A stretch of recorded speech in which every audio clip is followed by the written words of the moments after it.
Here we go. It's the DC Sports Huddle on location. Dave Preston outside Yankee Stadium. George Wallace and Rob Woodfork. The DC Sports Huddle is presented to you by MGM National Harbor. It's time to change the game at BetMGM Sports. We're going to get to Dave Preston and the Maryland Virginia Tech Pinstripe Bowl and what it means for both those programs in a moment. But we'll start with the Washington football team. We'll begin with you, George, as this Washington football team, we're not kidding now when we say must win. Your thoughts with the Eagles on Sunday, an Eagles team that also is dealing with some injuries right now. Yeah, and, it's going to be a home game for Philadelphia, unfortunately, on Sunday, which we've seen for a while. But let's just face it, that's the way it's going to be. Look, it was ugly on Sunday night. No way to get around that. You just hope that what Ron Rivera said, that it's one game and not a direction, and you hope that is, in fact, the case. Look, they're dealing with a lot of injuries. I get it.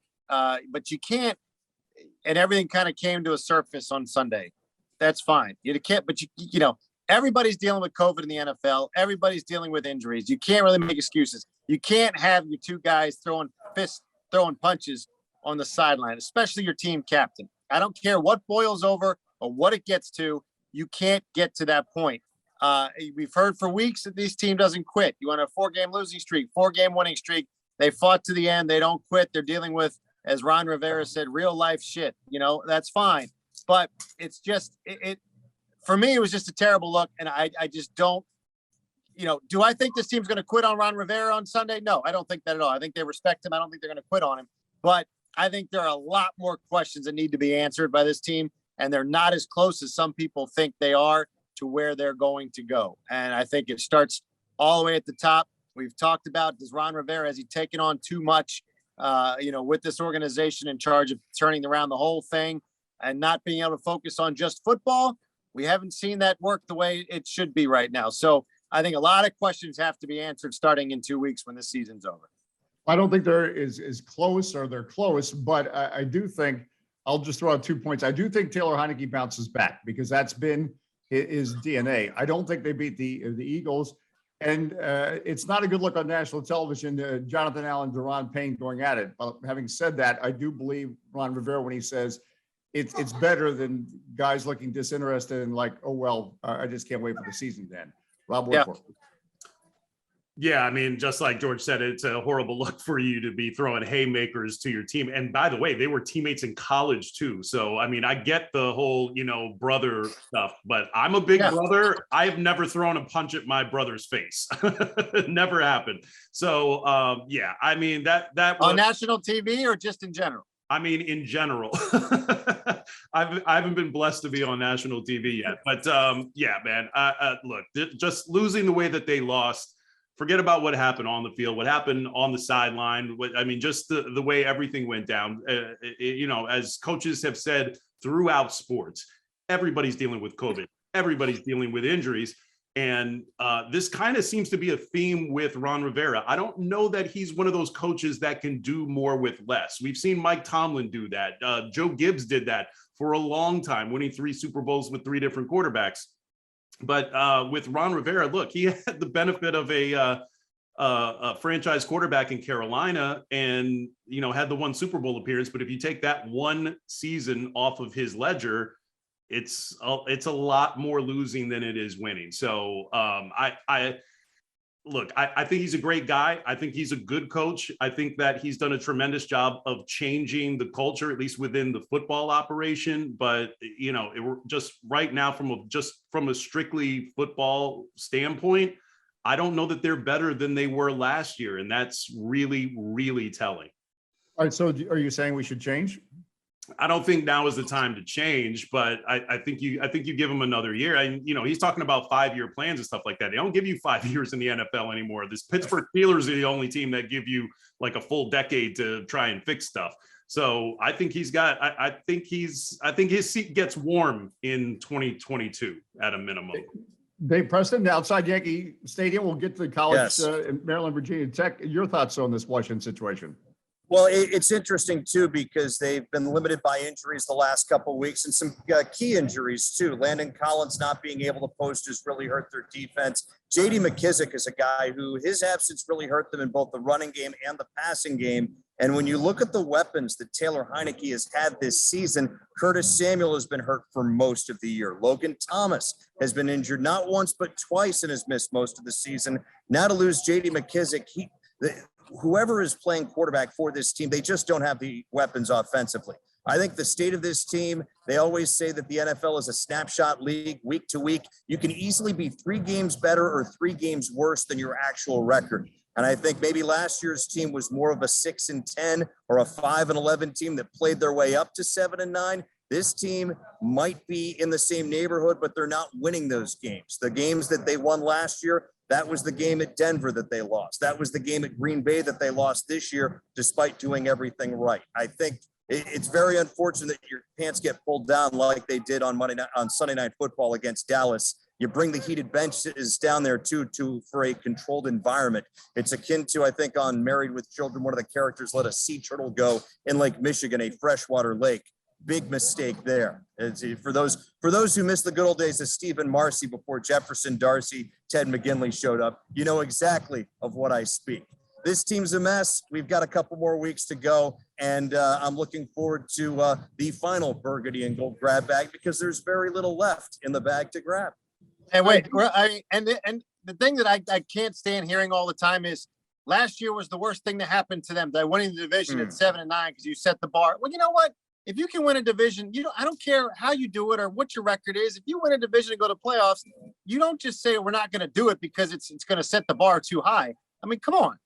So I can't stand the people that are talking about that are saying that, well, it's the worst thing that happened to them. They're not as good as they were last year. Well, you know what? Then the league was bad last year. You won a bad division. You went to the playoffs. Congratulations. You had a playoff game. We wouldn't have gotten Taylor Heineke if see where Taylor Heineke could do if it weren't for that playoff game. So that kind of miffs me as well to hear that stuff. There was a title of a book, I think it was about basketball, but it applies to football. A season is a lifetime. And that's all you can deal with is that lifetime. And next year, for a variety of reasons, is a whole different year. I do think, I don't know about 5-year plans, but I think the special consideration has to be given to the first 2 years of Ron Rivera because we've had this pandemic going on and a number of factors that nobody's ever dealt with prior in coaching. And it's lingered into this year, in some ways, even more so this year. So it will be interesting to see if next year is normal, what a normal year looks like with Ron Rivera in charge. But we don't change now because we've been trying that from Jim Zorn to Gruden to Schottenheimer. Every 2-3 years changing coaches. That's not the right. But what you don't want to do is wait 5-6 years down the line and let this be a not Zorn, a Gruden situation where he's stuck around a couple years too long. You draft a quarterback that the next regime doesn't want, and then that sets you back even further. And that's the other thing is they need to get aggressive about getting a quarterback this offseason. And, I get not trying to blow out your salary cap or, waste your draft capital trying to get a quarterback, but you got to do something at this point because Taylor Heineke ain't it. And you're not going to find a guy just hanging out on the free agent market. Drew Brees, there is no Drew Brees situation this offseason. So you need to go make it happen. I agree with Rob completely, especially in 2021. This is a quarterback's league. This is an NFL where they have massaged the offenses to where anybody can have a passer rating of over 90, and any team can average more than 20 to 25 points. It's not a big deal to do that. 4,000 yards is no longer a big deal. It's a point where back in the day, I think in the 80s, 90s, even 20 years ago, it was to your benefit to have a great quarterback. Now, not having a very good quarterback is deadly to your playoff chances. As we've seen with Washington, they haven't had a quote unquote franchise quarterback. They haven't had a competent quarterback since Kirk Cousins. They haven't had a quarterback that you could, dream about having here for 10 years since RG3. And that was a mirage more than anything else. It would have been, luck is always a factor. It would have been different. Imagine if Alex Smith stayed healthy. I mean, he's a legit quarterback, and he could have had stayed healthy and not a horrific injury. Maybe he has a great final chapter here, just like, guys like Montana and other guys had final chapters that were successful with other teams. Yeah, but it's a big ask. But it's not popular to say because of everything that he overcame to come back from that horrific injury, but he was not playing well before that injury. They were winning in spite of him and not because of him. So, so I think he would be more efficient. He would be more effective. And certainly we wouldn't have the crazy carousel of quarterbacks that it's been the last 3 years or so. But I don't know that he would have been the long-term answer because he was older than Kirk Cousins when he came in by what? 5 years? That's what I'm saying is it's a big ask. This dream of getting a long-term answer. There's 25, and I deal with this all the time with the Wizards. Where why don't you go out and get LeBron James? Well, it's just not that simple. And so it's what they need, but getting it effectively without giving up everything. Is a big ask because you still need other players to win. But right now they have a window where they can offer some things that do not include a bunch of draft picks. You still have those defensive linemen that you're not going to be able to pay them all. So I would add them as trade chips. Now, I don't know what their value is at this point because of the season that they've had, but based on last year, last year would have been maybe the time to do it. But yeah, they've got enough good young players that they can offer in trades to try and make that happen. All right. Well, audible at the line of scrimmage or our 2-minute drill, or I keep forgetting what Dave Preston. What are we calling this again? Audible, right? It's the audible at the line of scrimmage for those. All right, George Wallace, yes. you're first. You're first. Any topic on your mind? Yeah, I want to just tell you, let's talk bowl game. This is a big chance for Maryland and Mike Loxley. By the time of this recording, they get a chance to play Virginia Tech. And look, as many bowl games that are being canceled right now, they're going to actually get to play. So I think it's a big moment for him. They've gotten to a bowl his first time, and I just, I'm excited to see what they're able to do. I think it goes a long way. Just the fact that they've had an extra month of practice, and as the coach said, this is our start of 2022. So for me, that is what I'm looking forward to. And Dave looks cold out there as he's getting ready to watch football. Well, I think it's interesting for both programs this afternoon, gentlemen, because you've got Brent Pry about ready to take over at Virginia Tech. They got rid of Justin Fuente over a month ago, and they're completely rebooting. They hope to go back to what they had during the glory days with Frank Beamer. And so today's a day for those guys to start their 2022 season and audition for the incoming coaching staff and make their mark. With the transfer portal, you're going to see different roster on both sides of the field next season. You have to hand it, though, to Coach Mike Loxley and company. He's kept his quarterback healthy, and he's kept him good. Over the last 20 years, Talia Tagovailoa is just the third Maryland starting quarterback to have started every single game. And when that happens, good things happen in College Park. And Maryland has a chance to host a winning season for the first time since 2014, I believe. Well, that is the takeaway, that this starts 2022 for both programs. That's how you have to look at the Pinstripe Bowl. At the line of scrimmage, Rob Woodfork, what's your take right now? The big news for me was the passing of John Madden on Tuesday morning. This guy is a cultural icon. It is impossible for you to be a football fan and not know who John Madden is. And that's the amazing part of his legacy, is that, he's like three different, all generations of football know who he is. Kids know him from the video game. People my age know him as the voice of the most important games on the football slate in a given week. And older generations remember him as a Super Bowl winning coach who has the highest win percentage in NFL history, which is ironically the thing that people know him for the least at this point in time.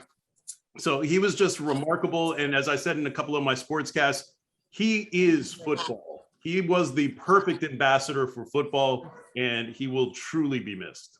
And real Let's quick, not forget those Miller Layettes. I'm going to jump up, but for me, Rob, to piggyback off that, being a guy that grew up here, and whenever I heard those two, and I used it in some of the sports as well, you thought big game at RFK, Redskins, and whoever else they were playing. For me, I still get goosebumps thinking about those guys coming on the air and how much you that was your Sunday. You heard those guys and you knew it was a big game, and you knew that.